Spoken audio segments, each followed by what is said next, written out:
So first, can you please state your name, rank, branch of service, and years served in the military? Sure. I go by Fred Westermeyer. Actually, that's not my given name, my birth name. My birth name is actually Freetown Fritz Westermeyer. And my birth date is 4/17/1946. I'm assuming would be helpful to know where I was from. I was actually born in a small spa town in Germany called Bad Rothenfelde, Germany, which is just outside of Osnabrück, Germany, which is where my parents and my family was from. And I think you asked for branch of service. And Yes.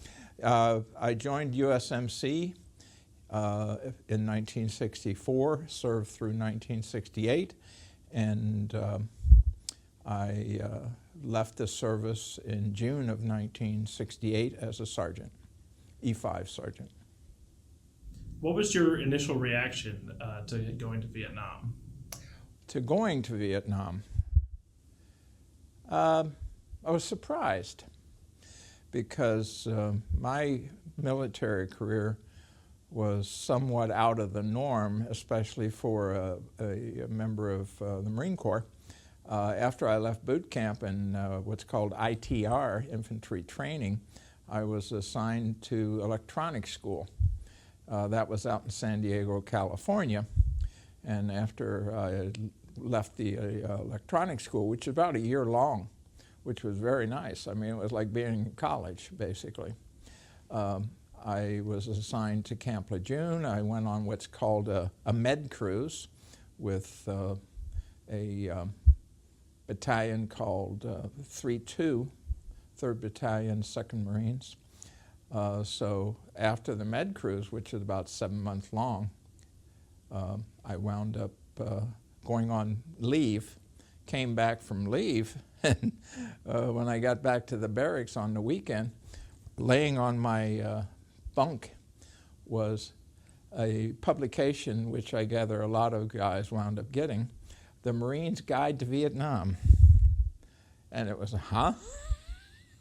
And I knew what happened. You know, I was the rookie in that particular department that was the headquarters in the service battalion, electronics repair section. I knew what happened. They had asked for somebody with my MOS, military occupational specialty. And since I was the new guy still, I was chosen. And next thing I know, I'm going to California and wound up going through what's called staging battalion at Camp Pendleton. And then they stuck us on a ship for Vietnam, which I thought would be the case, but it turned out my particular company was dropped off in Okinawa. So I actually spent 6 months in Okinawa before I went to Nam. Is there anything you'd like to share about your experience during the Vietnam War? Sure. Actually, my experience in the Vietnam War was probably, I don't know if it's normal or abnormal, but it was different than a lot of guys I know of that went to Nam. Since I was basically a support troop, it was my job. When we were in Nam, I was part of what's called a logistics support unit. And a logistics support unit is basically what it's talking about, is we provided services and supplies to the combat troops, to the in that particular case, it was Battalion Landing Team, 3rd Battalion, 2nd Battalion, 3rd Marines. And this was in 1967. Matter of fact, we left Okinawa on a ship, which was part of what's referred to as a float battalion. Float battalion basically was on the ship, and this was during that portion of Vietnam that a lot of people would refer to as the search and destroy period. This was prior to Tet. People may be familiar with Tet. That was the major battle that really changed the course of the war. So my duties at that time on board ship until we did our first operation. Matter of fact, at that time, a lot of the operations were referred to as search and destroy missions, where the entire battalion go in country, typically do what's called a vertical envelopment. Troops would land on the beach, and then the other half of the battalion would land maybe 10 miles away from the beach, and the two troop groups would come together trying to clear out anything as far as Viet Cong or supplies that were in between. That was pretty much a standard operation for a float battalion.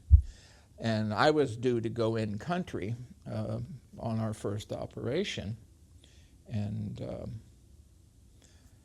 one of the guys that I got to know had been chosen to stay on board the ship and run what was called the Troop Communications Network. And he came to me and said, "Hey, I want to be able to go back home, when I go back home, and be able to tell my kids and grandkids war stories, real war stories," as he put it. "Would you take my place and stay on board ship and run Troop Com?" I said, "Sure, why not, First of all, quite frankly, the ship was much more comfortable than being in country. It was air conditioned, and you could sleep in a normal, so-called normal rack on board the ship versus in a rice paddy, which we did later on. So that was, my major experience in Vietnam, was being on board the ship, supporting the troops as part of the troop, what did they call it? The logistics network. So basically we communicated between the ships and the shore to make sure that the people during the operation had the supplies they needed. And actually, as part of that, I would put together a little newsletter that would just went to the people on the ship to let people know what was going on in country at that time. And I had, I think there was a total of 4 of us. I was in charge of the group, but we ran different shifts. So we would each do 8-hour shifts. Then, of course, the next guy would come in and switch.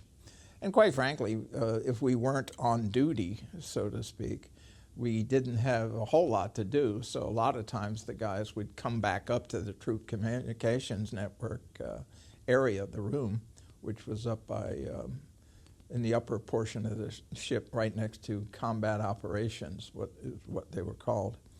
And, we'd hang out together. So that was probably my main experience. I did go in country a couple of times, primarily Dung Ha.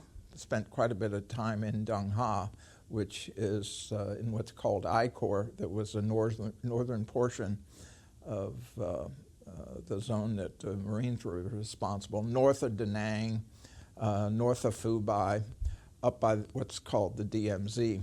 And, it's rather interesting if you look to see what Dung Ha is. I've got a number of pictures of my time in Dung Ha, which was referred to as a combat base. And fortunately, we didn't get hit very often. We got mortared a couple of times while I was in country. And that's actually where I spent my first night in Nam. As a matter of fact, I spent it sleeping at what was called Dung Ha Ramp. What would happen, the people on ships would be taken by boat up the Chu Viet River to Dung Ha Ramp. And for whatever reason, they left us there. There was a platoon of us that were there, primarily support troops. They left us there, and we didn't even know where we were going to sleep. The guy in charge just said, "Okay, we're just going to sleep here."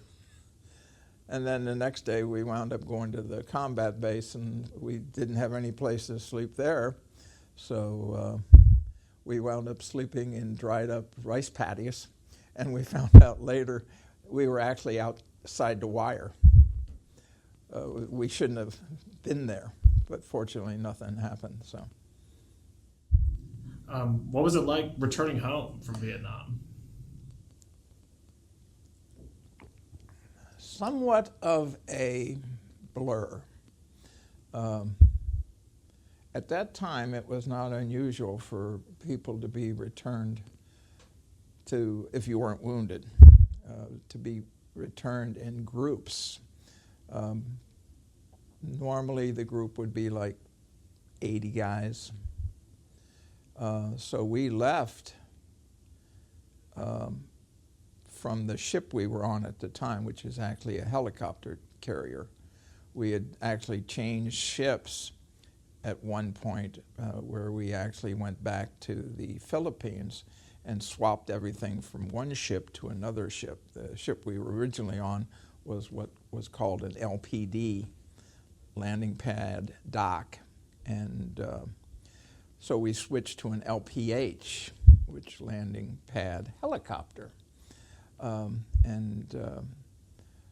When it came time to be rotated back out of back to the United States, we were on the helicopter carrier, and the first thing they did before we could leave the helicopter carrier on a helicopter, they had us all form in what's called the hangar deck.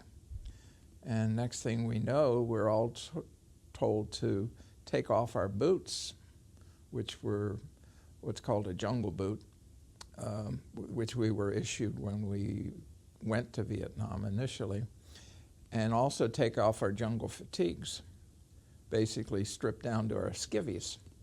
So they had us pile all of these boots and all of these jungle fatigues in a big pile on the hangar deck of the USS Princeton, which is what the helicopter carrier. And they told us, okay, go back down to where you're billeted and change into other standard utilities, which were not referred to as combat or jungle fatigues. And bottom line is, they told us, we don't have enough boots or jungle fatigues to issue to the new people who are going to be your replacements. So what we're going to do is give those guys your boots and your jungle fatigues, which seemed kind of odd, you know. And I often wonder what happened to my boots, especially because I don't know if you're familiar with, they were called the M1966 jungle boots in Marine Corps, and they were very comfortable. I mean, probably the best boots I ever had. And you get attached to them because you wear them. I think I wore them every day when I was in the combat zone. You know, I certainly wore them when I was in country all the time. So that was kind of disappointing. Then they wound up sticking us on a plane. They transferred us in country to Chulai, and then put us on a plane 2 days later to Okinawa, and then we only spent maybe 12 hours in Okinawa, and next thing we know, we're on a plane to San Francisco. Through there, I made connections back to Cincinnati. So because of the international time zone, I was almost back in Cincinnati before I left Okinawa, and almost before I left Vietnam. So it was a period of about 48 hours that was really kind of a blur. And nobody here I lived down in Mount Healthy, Ohio at the time, and none of my relatives, I was never able to contact them. The only way I contacted my parents and siblings was by letter. That's well before mobile phones or video or any sort of communications other than letter with people back in the United States. So that was my transition from a combat zone to Cincinnati. So that was, like I say, a blur. Did you face any challenges readjusting after coming back? In reviewing the questions, I've been thinking about that. And I have to say, not many, other than the atmosphere that I wound up hearing about and seeing. And I was very fortunate. This was in 1967, August of 1967 to be exact. And the anti-war sentiment in the United States was just starting. Matter of fact, if you may or may not realize, the summer of 1967 was called the Summer of Love. And I had spent some time in California while I was in staging battalion down by Camp Pendleton. And I was aware of that, but actually while I was at Camp Pendleton, I never left the base because we were only there a month, and it was always what's called staging battalion, where you were constantly humping in the hills of California and training and firing this or that, what's called familiar fire, with this or that weapon. It was very interesting in a lot of ways, quite frankly. So as far as challenges, probably the only challenge I had was finding the job that I really wanted. Initially, I had a job because of a neighbor of my brother as an elevator mechanic apprentice. I pretty much started that about a month after I left the Marine Corps. But not, right after I got back, because right after I got back from Nam, I was attached to or stationed at Camp Lejeune for about 9 months, and then I left the service. The major challenge at that time when I actually got to Camp Lejeune is just finding something good to do. How has your military experience shaped your life and your perspective? It very much shaped my life.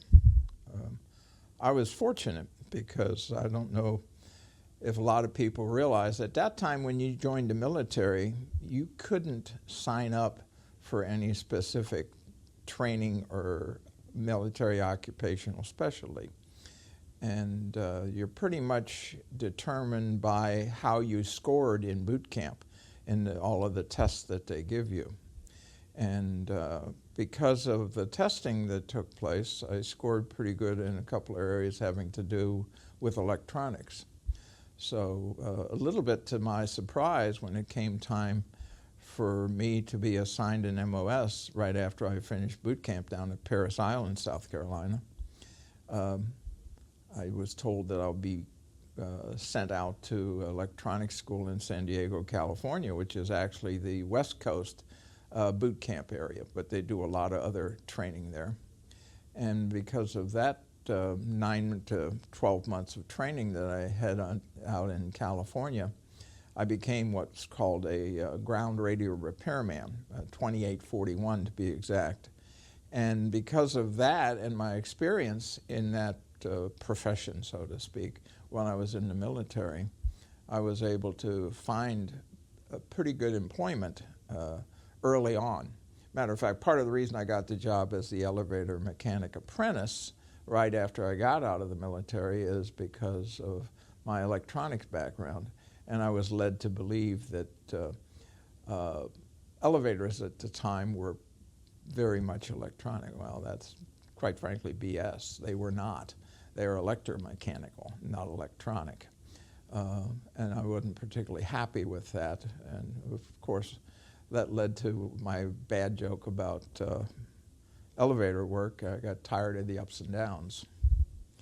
So I left that and went to work for a company called Fisher Scientific as a field service engineer in medical equipment. And part of the reason I got that job is the one person I interviewed was the branch manager. Fisher Scientific at that point used to be out in Blue Ash. And I interviewed with the branch manager, and it turned out he used to be a captain in the Marine Corps. So we connected because of my Marine Corps experience. So that experience and training, quite frankly, led to my career.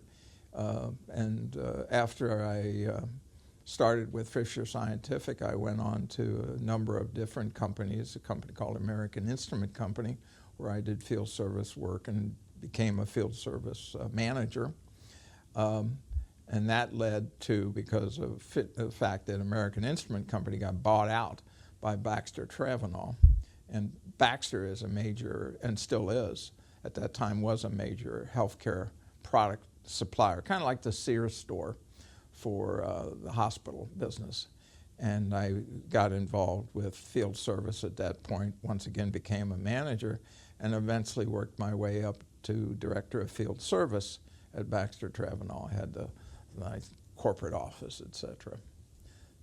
So that was interesting for a while, but that got old as well. So I wound up leaving that and went into marketing for different companies, including, I think I mentioned earlier before we started interviewing, Nikon. And I was what was called, in my last years of employment, I was what was called an independent contractor for a company called Market Source.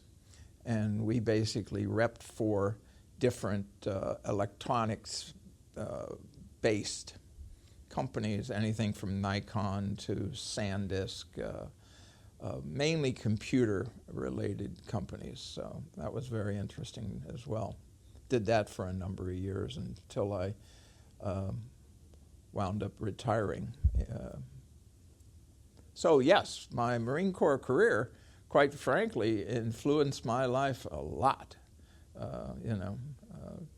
Some of the influences were good, some influences were not so good. Led to an awful lot of travel when I was first married, and I still am married. Matter of fact, my wife is waiting outside, and we'll probably grab some lunch after this interview. Do you have any advice you would give to younger generation military members or their families? Yeah, absolutely. Take advantage of any training you can get while you're in the military. Matter of fact, I wish I had taken more advantage of some of it. I forget what the program was called, but you could, in essence, at that time they were referred to as correspondence courses. They were basically what would now be referred to as online training, like what's the big school out in Arizona, where you can get an MBA online, et cetera, and there's a ton of things you can take advantage of in the military that are very similar.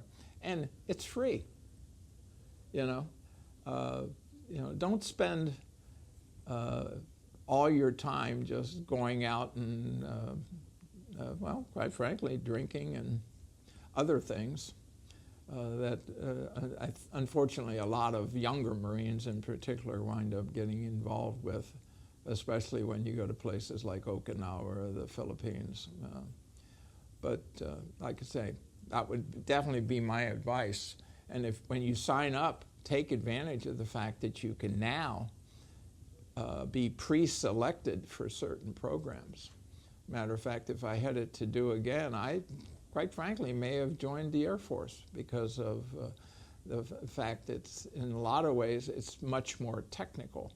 Not as many of the airmen are involved in direct combat, but they're involved in support.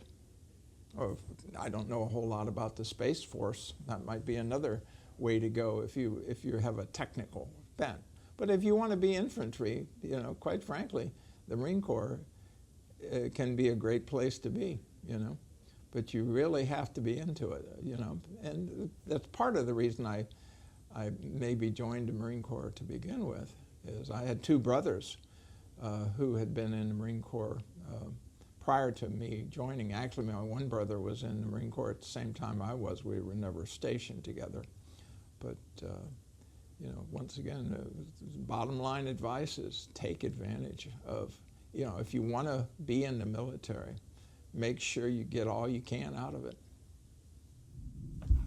Great. Got a couple minutes. Is there anything else you'd like to share before we're finished?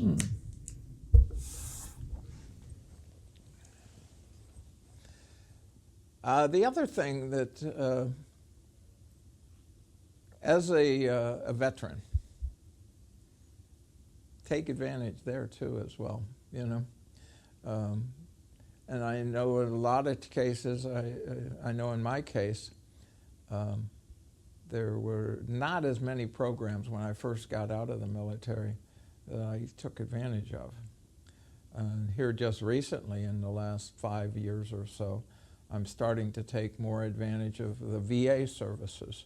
Matter of fact, when I first left the Marine Corps, I looked into it, but at that time they were not as easily accessible for folks who had not received combat injuries or illnesses that they got during the Marine Corps. But now it's much more expansive. For example, the glasses I'm wearing were a result of the VA. And if I needed hearing aids now, which I might in the future, you can get hearing aids. Matter of fact, I have a repeat eye exam coming up in April because I've noticed some problems with the current vision situation. So once again, and unfortunately there are some other things that, especially if you were in the Marine Corps and spent time at Camp Lejeune, you may need to take advantage of, because as I think a lot of people know, there was some problems with the water at Camp Lejeune. Unfortunately, I think the deadline for that particular program has passed. I'm not sure if you can still sign up for possible be part of a lawsuit that's going against Camp Lejeune because of the lack of proper safety measures. The groundwater was actually contaminated, and the drinking water was contaminated by dry cleaning fluid. You may have heard of this before, but that's another thing you want to make sure you look into. I know in my case, I've had 2 cancers. I don't know if they were caused by that, but we'll see. Great. I think we're all set then. Okay. Crushed it.